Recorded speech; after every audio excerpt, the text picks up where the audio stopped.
Today, we will learn about a poem, a dialogue of self and soul, written by William Butler Yeats. But before starting the poem, we will discuss that who was W. Yeats? Yeats was a famous Irish poet born in 1865. He loved Irish stories and helped build Irish theater. He won the Nobel Prize in Literature in 1923 and wrote many powerful poems about life, love, aging, and spirituality. Some of his most famous poems include The Lake Isle of Innisfree, The Second Coming, and Sailing to Byzantium. Now let's come towards the poem. What is the poem? A dialogue of self and soul about? This poem is like a talk between two voices inside one person, soul and self. Soul wants peace, silence, and freedom from pain. It believes true happiness comes from leaving behind human desires. Self wants to live life fully, even with mistakes, sadness, and love. It believes every moment teaches us something important. Yeats shows that both sides have strong ideas, but in the end, the self wins. It chooses to live life again and again, learning and growing each time. Now let's move to the explanation of lines of the poem. Lines 1 to 2. I summon to the winding ancient stair. Set all your mind upon the steep ascent. Explanation. The soul is calling itself to climb an old, twisting staircase. This staircase is symbolic. It represents a difficult spiritual journey.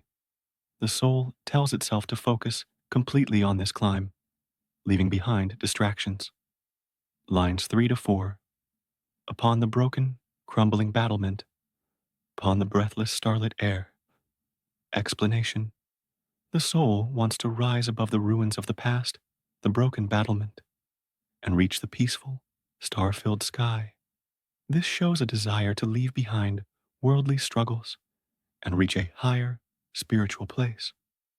Lines 5 to 6. Upon the star that marks the hidden pole, fix every wandering thought upon. Explanation. The soul urges itself to focus on a guiding star, probably the pole star, which helps travelers find direction. This star represents truth or divine guidance. The soul wants to stop all scattered thoughts and concentrate on this spiritual goal. Line 7 to 8. That quarter where all thought is done, who can distinguish darkness from the soul? Explanation. The soul wants to reach a place beyond thinking, a state of pure being or enlightenment. Then it asks a deep question. Is the soul different from darkness? Or is darkness part of the soul's journey? Lines 9 to 10. Myself, the consecrated blade upon my knees, is Sato's ancient blade, still as it was. The speaker is reflecting on their identity while holding a sacred sword that belonged to someone named Sato. The sword is very old, but remains unchanged. It symbolizes tradition and inner strength. Mentioning Sato adds a sense of historical depth. Lines 11 to 12. Still razor keen, still like a looking glass, unspotted by the centuries. Even though the sword is ancient, it's still sharp and shiny, like a mirror untouched by time. The comparison to a mirror shows its flawless condition, and the phrase, unspotted by the centuries, emphasizes its timelessness. Lines 13 to 14. That flowering, silken, old embroidery, torn from some court lady's dress and round. The sword's scabbard is wrapped in a piece of elegant, old fabric that once belonged to a noblewoman.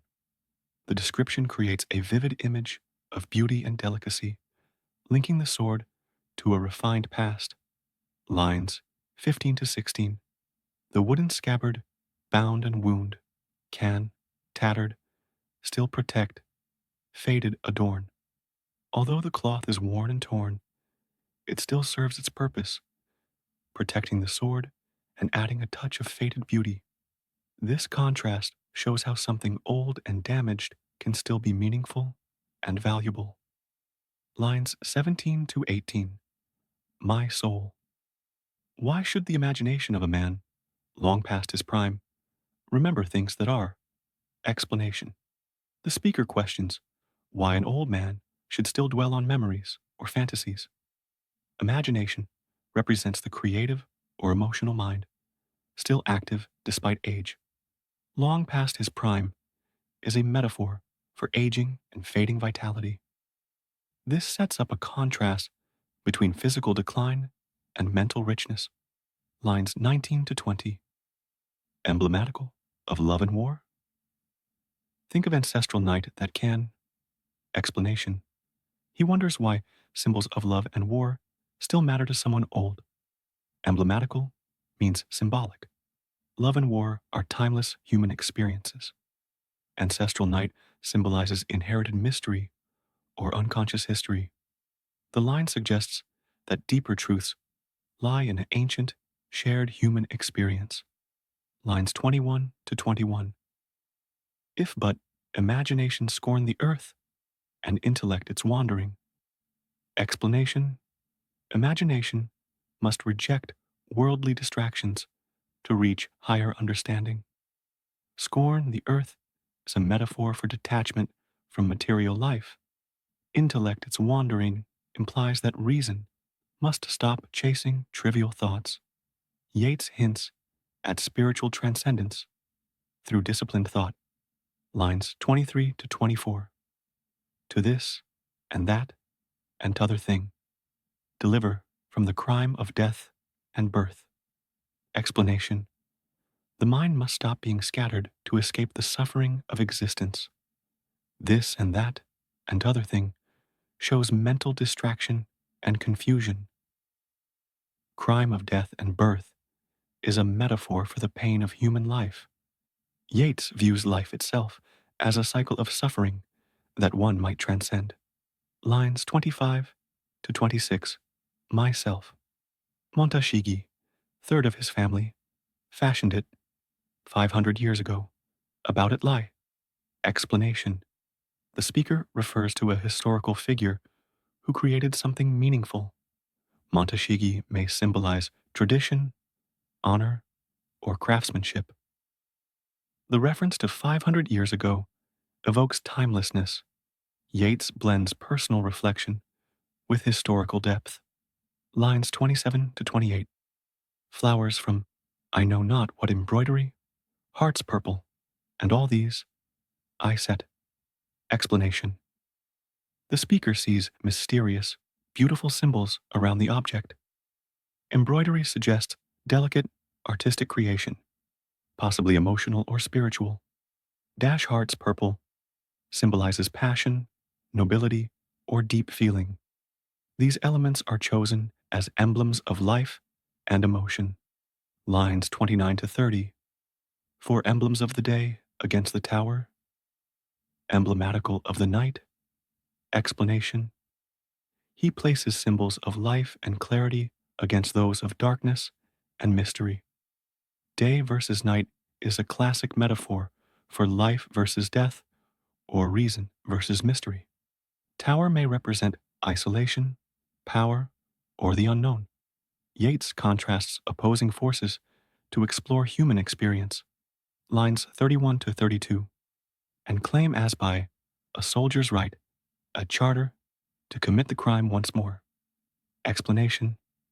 The speaker asserts his right to live and suffer again, like a soldier returning to war.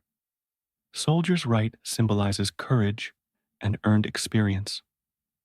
Charter to commit the crime is a metaphor for choosing to live again despite pain. Yeats embraces the cycle of life as a noble struggle. Lines 33 to 34. My soul. Such fullness in that quarter overflows and falls into the basin of the mind. Explanation. A powerful force or emotion spills into the mind, overwhelming it. Fullness suggests spiritual or emotional intensity. Basin of the mind is a metaphor for the soul or consciousness. Yeats describes inspiration or revelation flooding the intellect. Lines 35 to 36, that man is stricken deaf and dumb and blind, for intellect no longer knows. Explanation, the mind becomes overwhelmed and loses its ability to reason. Deaf and dumb and blind symbolizes spiritual paralysis or awe. Yeats suggests that true insight may silence ordinary thought. The line reflects mystical experience beyond logic. Lines 37 to 38 is from the ought or knower from the known. That is to say, ascends to heaven. Explanation, the speaker can't distinguish right from wrong or self from truth. Knower from the known is philosophical about identity and perception. Ascends to heaven symbolizes spiritual enlightenment or transcendence. Yeats explores the loss of ego in mystical union. Lines 39 to 40. Only the dead can be forgiven, but when I think of that, my tongue's a stone. Explanation, only the dead are truly free from guilt and judgment. Tongue's a stone is a metaphor for emotional numbness or speechlessness. The speaker feels overwhelmed by this truth. Yeats reflects on mortality and the silence it brings. Part 2, Reflection on Life and Acceptance. Lines 41 to 42. Myself. A living man is blind and drinks his drop. What matter if the ditches are impure? Explanation. Yeats suggests that living people blindly accept whatever life gives them. Drinks his drop is a metaphor for taking one's share of fate, no matter how bitter. Ditches are impure symbolizes the flaws and corruption in life's path. He implies that survival often overrides concern for purity or perfection. Lines 43 to 44. What matter if I live it all once more? Slash, endure that toil of growing up. Explanation, dash. The speaker is willing to relive life, even its painful beginnings. Toil of growing up reflects the emotional and physical struggle of youth. Yeats embraces hardship as part of the human journey. This shows resilience and philosophical acceptance of suffering. Lines 45 to 46. The ignominy of boyhood, the distress of boyhood changing into man. Explanation, he recalls the shame and confusion of adolescence. Ignominy means disgrace, highlighting emotional vulnerability. The transition to manhood is marked by inner turmoil. Yeats captures the raw, awkward stages of personal growth. Lines 47 to 48. The unfinished man and his pain, brought face to face with his own clumsiness. Explanation, a young man feels incomplete and struggles with his flaws. Unfinished man is a metaphor for someone still evolving. Clumsiness symbolizes emotional and social awkwardness. Yeats reflects on the discomfort of self-awareness and imperfection. Lines 49 to 50. The finished man among his enemies. How in the name of heaven can he escape? Explanation, even a mature man faces opposition and judgment. Finished man represents someone who has completed his growth. Yeats questions whether anyone can truly escape criticism. The tone is reflective and slightly bitter, showing life's persistent trials. Lines 51 to 52. That defiling and disfigured shape, the mirror of malicious eyes. Explanation, society distorts a person's image through judgment and gossip. Mirror of malicious eyes is a metaphor for how others' opinions affect self-perception. Defiling and disfigured shape shows how identity can be damaged. Yeats explores the pain of being misunderstood and misrepresented. Lines 53 to 54. Casts upon his eyes until at last he thinks that shape must be his shape. Explanation, repeated judgment makes a person believe the false image is real. Casts upon his eyes suggests forced perception and internalization. Yeats warns how external criticism can reshape internal identity. This is a powerful commentary on self worth and psychological influence. Lines 55 to 56. And what's the good of an escape if honor find him in the wintry blast? Explanation. Even if one escapes judgment, honor will still challenge him. Wintry blast symbolizes harsh truth or moral reckoning. Yeats implies that true character is tested in adversity. Escape is meaningless if integrity is compromised. Lines 57 to 58. I am content to live it all again, and yet again, if it be life to pitch. Explanation. The speaker accepts the repetition of life, with all its pain and confusion. Pitch means to throw oneself into experience without hesitation. Yeats embraces the full cycle of human existence. This shows courage and philosophical surrender to fate. Lines 59 to 60. Into the frog spawn of a blind man's ditch. A blind man battering blind men. Explanation. Life is messy and confusing, yet he's willing to dive in. Frog spawn and blind man's ditch are metaphors for ignorance and chaos. Blind man battering blind men reflects human conflict without understanding. Yeats paints a raw picture of flawed humanity and its blind struggles. Lines 61 to 62. Or into that most fecund ditch of all, the folly that man does. Explanation. He accepts even the most fertile ground of human foolishness. Fecund ditch is a metaphor for the richness of error and experience. Folly represents the mistakes we make and the lessons they bring. Yeats sees value in suffering and imperfection as part of growth. Lines 63 to 64. Or must suffer if he woos a proud woman not kindred of his soul. Explanation. Loving someone who doesn't truly connect with you brings pain. Proud woman not kindred of his soul symbolizes emotional mismatch. Yeats reflects on romantic suffering and longing. The line is deeply personal and universally relatable. Lines 65 to 66.